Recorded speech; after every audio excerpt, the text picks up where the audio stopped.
Здравейте хора, аз съм Ванката и в това видео ще ви разкажа за един нов продукт на Fox и както виждате от това, което държа в ръцете си, става дума за новата им кобра за захранване с протеинови топчета. Защо е толкова специална? Останете до края на видеото и ще разберете. И така, защо съм ви събрал тук да гледате видео за кобра? Кобри под път и над път, под всеки камък може да намерите и почти всяка би ви свършила работа да захранвате с протеинови топчета. Да, обаче две неща.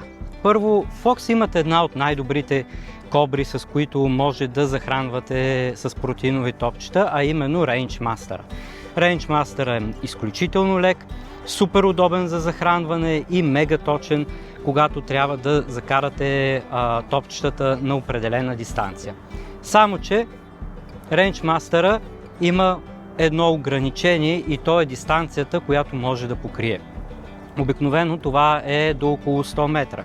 Дистанция, която е напълно нормална за повечето кобри в този клас, че и по-ниските класове. Именно за това Fox създадаха и един нов тип кобра, с която да можете да покривате дистанции над 100 метра.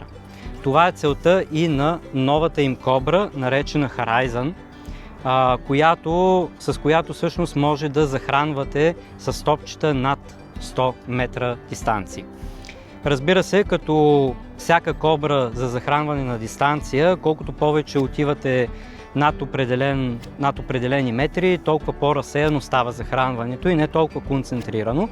Но именно за това Fox създадаха тази кобра с дължина 120 см, така че хем да можете да захранвате на голямо разстояние, хем то да бъде сравнително точно и топчетата да падат в горе-долу едно петно.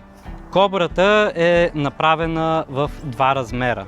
До 20 мм топчета и до 24 мм топчета. Аз в ръцете си държа кобрата, която е до 24 мм, защото имам някаква идея да ловя и с по-големи топчета от 20 мм, въпреки че в повечето случаи ловя с 20 мм топчета, но предпочетах да имам малко по-големият размер, така че да бъда по-гъвкав спрямо ситуациите, в които се намирам.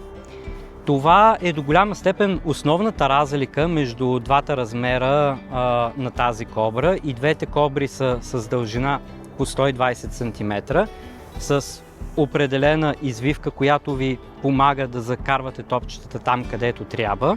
И единствената разлика е всъщност в размера топчета, която тази кобра може да изстрелва. Кобрата е направена от чист карбон, което е супер, защото по този начин се намаля теглото на самата кобра и няма да ви се откъсне ръката да маете продължително време килограми топчета, нали? Като теглото е около 100 грама. Да, може би не е най-леката кобра в своя клас, но на цена от около 70 и нещо евро е кобра, която ви предоставя много добър баланс между цена, качество и точност. Така че ако си търсите много дълга кобра, с която планувате да захранвате на голяма дистанция, това е кобрата, която ви предоставя точно това всъщност. Сравнително ниска цена и е достатъчно дълга, така че да покорявате дистанции над 100 метра. Сега, какво е другото специфично на тази кобра? Дръжката. Честно казано, пробвал съм през годините няколко такива кобри, включително и доста хвалени модели, но това е единствената кобра, която всъщност ми осигурява много такъв стабилен и удобен захват. Поради простата причина, че в долния си край, където е дръжката на кобрата, е хем гумирано, нали, то на много кобри е гумирано, но по-важното в случая е, че тук има едно удебеление. Като удебелението е по-голямо в долната част на кобрата, така че да имате по-стабилен захват, когато държите кобрата и когато правите това движение, което знаете, от риболовната практика, че когато трябва да изстреляте топчето на голяма дистанция, това трябва да се случва с голям ряз. Ето по този начин. И ако нямате добър захват, е много вероятно, когато правите това, да си хвърлите кобрата в язовира, което я прави напълно безполезна, защото няма как да си захранвате петното след това. И говорейки за захранване обаче, когато имате толкова дълга кобра, има един основен проблем, а именно как захранвате топчетата в кобрата. В повечето случаи, на повечето кобри на пазара, това става от горния край, което е супер тегаво, когато правите това движение всеки път, когато вадите топчета и така нататък. Супер бавно е така. Именно за това от долната страна на дръжката всъщност има дупка с прорези, през които може да вкарвате топчетата, за да можете по-бързо да ги изстрелвате. Всъщност, аз не съм най-големият фен на този начин на захранване. Определено предпочитам това, което Ranchmaster предлага с захранването от горната част над дръжката. Но това захранване на кобрата от долния край на дръжката също върши доста добра работа и когато свикнете с него, всъщност захранването е доста бързо, да изкарате топче, да го сложите и да го изстреляте директно в водата. Така че не се притеснявайте, че захранването ви ще е супер бавно или нещо от сорта. Всъщност става доста бързо. Бих казал, че половин-1 килограм топчета не е абсолютно никакъв проблем да го вкарате във водата с тази кобра. От личен опит казвам, че до момента не се чувствам супер напрегнат или да ме боли рамо, ръка или нещо друго след работа с тази кобра. Както казах в началото, може би не е най-леката на пазара, със сигурност може би има и по-леки, но въпреки това не ви изморява.